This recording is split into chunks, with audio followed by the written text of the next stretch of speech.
నిజమే, ఎడారి త్రోవలో మనం నడిచిన, అందరూ మనల్ని విడిచిన, ఒంటరిగా మిగిలిపోయి ఏడ్చిన, ఒంటరిగా నిలిచి ఉండి సహాయం కొరకు ఎదురు చూచిన ఏ సహాయం నీకు అందలేదేమో ప్రభునికి సహాయం వచ్చేది కాక. ప్రభు సహాయాన్ని అందించబోతున్నాడు. ప్రభు సహాయాన్ని అందించబోతున్నాడు. యేసయ్యా, నీ సహాయం నాకు కావాలి. ఎలాంటి త్రోవలో ఉన్నానయ్యా, ఒంటరి త్రోవగా మిగిలిపోయాను. అందరినీ దూరమైపోయాను. అందరినీ దూరం చేసుకొని ఒంటరిగా మిగిలిపోయి నీ ఎదుట కుమిలి ఏడుస్తున్నానయ్యా. సహోదరి, ఎలాంటి త్రోవలో నడుస్తున్నప్పుడు ఆ స్త్రీ వైపు చూసి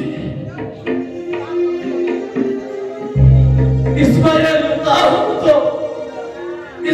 దాహంతో పడి ఉన్నప్పుడు ఆగరు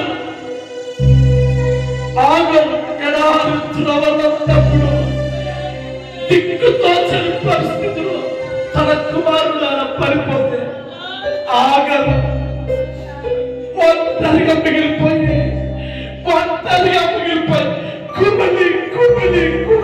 కుమిలి ఏడుస్తూ ఉంది.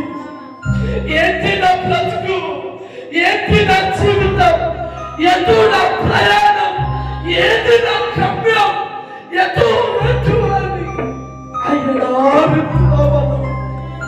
ఏడుస్తూ కుమిలిపోతున్నది. ఆ సమయంలో నా దేవుడు ఆమె వైపు చూశాడండి. నా దేవుడు ఆమె వైపు చూశాడు. ఆమె వైపు చూసిన దేవుడు ఆమెను పలకరిస్తూ ఉన్నాడు. ఆమెతో మాట్లాడుతూ ఉన్నాడు. తన కుమారులకు తాళము తీర్చాడు. తిరిగి ఒక త్రోవను చూపించాడు. తిరిగి మళ్ళా వెళ్ళు, ఏ ఇంటి నుండి బయటకు వచ్చావో ఆ ఇంటికే వెళ్ళు. ఏ ఇంటిలో వద్దనుకున్నావో, ఏ ఇంటి నాకు అవసరం లేదంటూ తిరిగి ఆ ఇంటికే వెళ్ళు అని మళ్ళా త్రోవను చూపించిన దేవుడు ఈ మధ్యాహ్న కాలంలో అడుగుతున్నాడు. ఏ త్రోవలో వెళ్ళి ఒంటరి దాని అయిపోయావు, ఒంటరిగా మిగిలిపోయావు.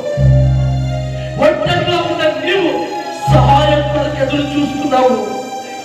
సహాయం కొరకు ఎదురు చూస్తున్నావు. సహోదరుడా, నీవు మనుషుల సహాయం కొరకు కాదు, ఇదిగో ఒంటరిగా అయిపోయి రూములో కూర్చొని, ఒంటరిగా అయిపోయి రోడ్డు పాలైపోయి, ఒంటరిగా మిగిలిపోయి దేశంలో కూర్చొని ఏడుస్తున్నావేమో. ప్రభునికి సహాయం అందించబోతున్నాడు. ప్రభు నిన్ను చూస్తూ ఉన్నాడు. నువ్వు ఎక్కడ కూర్చున్నావో, ఎక్కడిగా ఒంటరిగా ఉన్నావో, ఏ త్రోవలో, ఏ అరణ్యంలో, ఏ మనుషుల మధ్య ఒంటరిగా మిగిలిపోయి ఉన్నావో అక్కడే ఏడవడం మొదలుపెట్టు. అక్కడే కన్నులు కాల్చడం మొదలుపెట్టు. అక్కడే ప్రార్థించడం మొదలుపెట్టు. ఇదిగో నువ్వు ఎక్కడైతే ఒంటరిగా మిగిలిపోయి ఏడుస్తూ బాధపడుతూ కుమిలి ఏడ్చి ప్రార్థన మొదలు పెట్టావో, నిశ్చయంగా నా ప్రభు నీ కన్నీళ్లను చూడబోతున్నాడు. నీ దుఃఖాన్ని చూడబోతున్నాడు. నీ ప్రార్థన వినబోతున్నాడు. ఆయన దూతను నీ వద్దకు పంపించబోతున్నాడు. అదిగో దూత నీ ముందు ప్రత్యక్షమవుడు గాక. ఆయన దూత నీ ముందు ప్రత్యక్షమవుడు గాక. చూపుడు గాక, మార్గము చూపుడు గాక, సహాయము చేయుడు గాక, సహాయము చేయుడు గాక.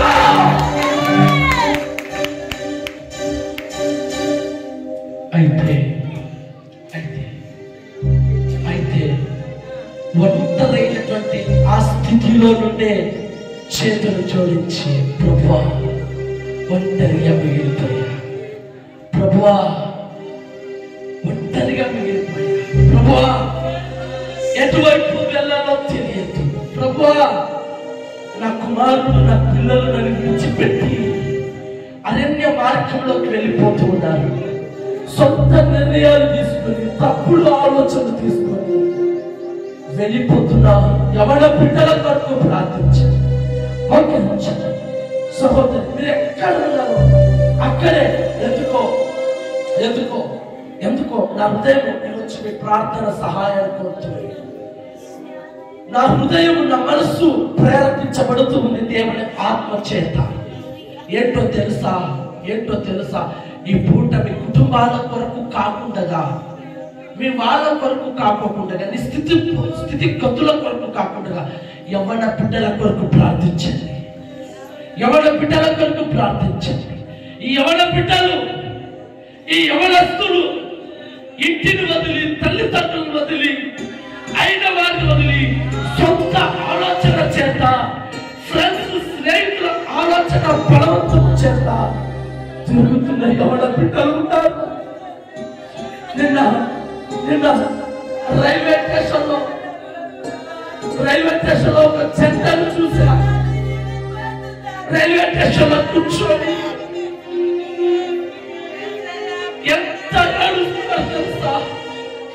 ఎంత ఏడుస్తున్నారో తెలుసా? వెళ్ళి పలకిస్తామనిపించింది నాకు. కానీ వారి ముఖము నాకు చూపిస్తూ ఉంది, చెబుతూ ఉంది, ఆ మహానగరంలో తమ బిడ్డను పట్టుకోలేకపోతున్నామని. అందుకే చేతులు జోడిస్తున్నారు.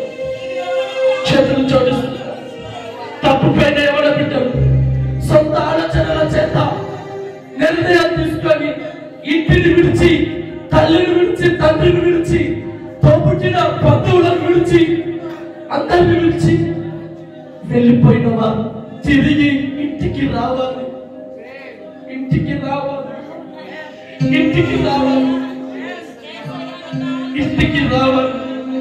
తల్లి చెంతకు కుమారులు చేరాలి. తల్లి పక్షాన కుమార్తెలు చేరాలి. యాకోబు కూడా ఒక నిమిషం పాటు ఇంటిని విడిచి, తల్లిని విడిచి, తండ్రిని విడిచి వెళ్ళిపోయాడు. అదే యాకోబు మరలా తండ్రి ఇంటికి చేరినట్టుగా రాయబడింది. అయితే యాకోబుగా రాలేదు. యాకోబు ఇశ్రాయేలుగా వచ్చాడు. తన పేరు మారింది, తన బ్రతుకు మారింది, తన జీవితం మారింది, తన ఆలోచన మారింది. ఈ రోజు తప్పుపైన ఇంటిని విడిచిన యవన బిడ్డల జీవితాలు మారుడుగా వారు మారినటువంటి కలిగిన ముత్యము వలె తమ సొంత ఇంటికి చేరుగా ఆలోచన తప్పుడు నిర్ణయాలు తీసుకొని తల్లి తండ్రి ఇంటిని విడిచిపెట్టి ఎక్కడెక్కడో తిరుగుతున్నారు. ఆ యవన బిడ్డలను దేవుని నడిపించుగా చేయండి. అన్నా అక్క, మీ కుమారుడు నిన్న పోయినప్పుడు ఎలా కుమిలి ఏడ్చారో నాకు బాగా తెలుసు. మీలాంటి తల్లిదండ్రులు ఎంతో మంది పిల్లలు కూడా పోయిందేరా. వాళ్ళ కొరకు కూడా చేయండి, వాళ్ళ కొరకు చేయండి. నాలాంటి తండ్రులు ఎంతో మంది ఉన్నారయ్యా, కుమారులను విడిచి. అక్క నిన్న ఏడ్చావు కదా నీ కుమారుడి కోసం. ఇప్పుడు అనేకుల తల్లుల కొరకు ఏడమక్క, అనేకుల తల్లుల కొరకు ఏడమంది. ఏంటో నాకు ఇవ్వచ్చు. అదే చాలా మంది ఇంటిని విడిచిపెట్టి వెళ్ళిపోతున్నారు. చాలా మంది అమ్మాయిలు, యవనస్తురాలు మాయ మాటలో వలన పడి తండ్రిని తల్లిని కాదనుకొని ప్రేమించి వాడితో వెళ్ళిపోతున్నారు. ప్రార్థించు అలా ప్రాముఖ్యంగా తల్లులైనటువంటి వారికి అందరికీ చెప్తున్నారు. సాటి తల్లుల కొరకు ప్రార్థించు. అలా నీ కుమారుడు కొరకు ఎలా ఏడ్చావు? నలుగురు రోడ్డు మీద నిలబడి ఎలా ఏడ్చావు? అక్క ఎలా ఏడ్చావు రోడ్డు మీద? కేవలం నీ కుమారుడి కోసం అంత ఏడుస్తే చాలా మంది తల్లులు ఏడుస్తున్నారు. ఇంకా చాలా మంది తండ్రులు ఏడుస్తూనే ఉన్నారు. అక్క నీ కుమారుడు నిన్ను కాదని ఎలా పల్పిట పట్టుకొని ఏడ్చావో ఇలాంటి తల్లులు ఇంకా ఏడుస్తూనే ఉన్నారు, ఇంకా ఏడుస్తూనే ఉన్నారు, ఇంకా ఏడుస్తూనే ఉన్నారు, ఇంకా ఏడుస్తూనే ఉన్నారు. అమ్మా నువ్వు ఏడుస్తే నిజ చెప్తున్నాడు, ఆత్మ పూర్ణుడే చెప్తున్నాడు. ఒక తల్లి ఏడ్చిన ఏడుపును బట్టి 1000 మంది యవనస్తులు తమ ఇంటికి చేతులుగాక. ఒక తండ్రి ఏడ్చి ప్రార్థించిన ప్రార్థన బట్టి, ఆ తండ్రి ప్రార్థన బట్టి 10,000 మంది యవన బిడ్డలు తమ ఇంటికి చేతులుగాక, తమ ఇంటికి చేతులుగాక. యవన స్త్రీలు మనస్సు మారి, బుద్ధులు మారి, ఆలోచన మారి తల్లి చెంతకు తండ్రి చెంతకు చేతులుగాక, చేతులుగాక.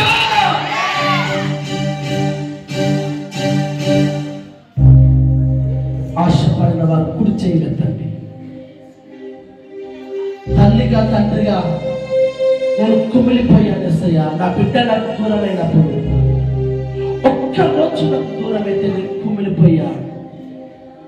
వింటున్నారా నా మాటలు? వింటూ కన్నీరు కారుస్తూ ప్రార్థించా. ఒక్క క్షణం నువ్వు కడుపును మోసి పేగు బంధముతో కన్నటువంటి నీ బిడ్డ ఒక్క క్షణం కనపడకపోతే కుమిలి కుమిలి ఏడ్చావే. ఇదిగో రోజులు తరబడి తల్లిని తండ్రిని విడిచిపెట్టి ఎక్కడో బ్రతుకుతున్నారు. చీకటి బ్రతికే వారు కొందరైతే బానిస బ్రతుకుతున్న వారు కొందరున్నారు. మరి కొందరు మాయ మాటలు పడిన వారు కొందరున్నారు. నేను అందరి వరకు ప్రార్థిస్తాను. మీరు తరపున నా బిడ్డ తప్పిపోయినప్పుడు నేను ఏడ్చాను. నా బిడ్డ నేను కాదనుకొని వెళ్ళిపోయినప్పుడు నేను ఏడ్చాను.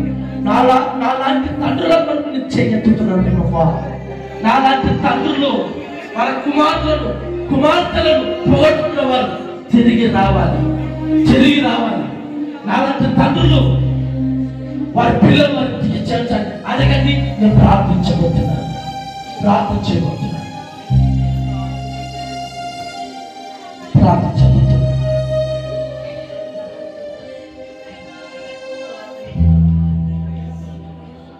కృపాసత్య సంపూర్ణుడా, నీకు స్తోత్రం నా తండ్రి. నిజమే నా తండ్రి. ఎంతో మంది యవన బిడ్డలు, ఎంతో మంది యవనస్తులు ఒక్కొక్కరు ఒక్కొక్క ఆలోచన బట్టి తల్లిని కాదనుకొని, తండ్రిని కాదనుకొని, ఇంటిని కాదనుకొని విడిచిపెట్టి ఎక్కడెక్కడో బ్రతుకుతూ ఉన్నారు. అలాంటి యవన బిడ్డలకు ఈరోజు నీ దర్శనము కలిగించండి. ఈరోజు ఆ యవన బిడ్డలు తమ తల్లి చెంతకు చేరాలి, తండ్రి ఇంటికి చేరాలి. నేను పుట్టించుకున్న బిడ్డల బట్టి నాలాంటి తండ్రుల కొరకు ప్రార్థిస్తున్నాను. నాలాంటి తండ్రుల కొరకు మన పిల్లలు వారి ఇంటికి చేరాలి. ఎన్ని రోజులు అవుతుందో, ఎన్ని నెలలు అవుతుందో, ఎన్ని సంవత్సరాలు అవుతుందో తండ్రిని తల్లిని విడిచిపెట్టి దూరంగా బ్రతుకుతూ దగ్గరగా ఉంటూ పలకలేకుండా ఉంటున్నారు. అటువంటి కఠినమును యవనస్తుల హృదయంలో నుండి తొలగించుగాక. మూర్ఖమైన మనసు తొలగిపోవుగాక. తల్లిదండ్రులపై ప్రేమాభిమానాలు పెరుగుగాక. తిరిగి తల్లిని తండ్రిని కలుసుకుందురుగాక. ఇంటిలో క్షేమము కడుతూ వచ్చుదురుగాక. ప్రతి యవన బిడ్డ, ప్రతి యవనస్తురాలు ఎక్కడ బ్రతుకుతున్నారో ఆ చోట నుండి తల్లి ఇంటికి, తండ్రి ఇంటికి చేరుగాక. ఒక్కసారి కోరుకుంటున్నాను, యవన బిడ్డలను తమ సొంత ఇంటికి చేర్చు. యవన స్త్రీలను తమ సొంత ఇంటికి చేర్చు. తెలుసో తెలియకుండా తొందర పడో మరొక విధము చేతను సాతాను చేత ప్రేరేపించబడి, సొంత ఆలోచన చేత ప్రేరేపించబడి, స్నేహితుల మాటల చేత ప్రేరేపించబడి ఇంటిని, తల్లిని, తండ్రిని అందరిని విడిచిపెట్టి వెళ్ళిపోయిన యవన బిడ్డల హృదయాలు మీ ఆత్మ చేత ప్రేరేపించబడుదురుగాక. మీ మాట, మీ దర్శనము చేత యవన బిడ్డలు ప్రేరేపించబడి తమ సొంత ఇంటికి చేరుదురుగాక. చేతులెత్తిన వారందరి తరపున తండ్రుల కొరకు ప్రార్థిస్తూ యేసు నామములోనే అడిగి వేడుకుంటున్నాము తండ్రి. ఆమేన్.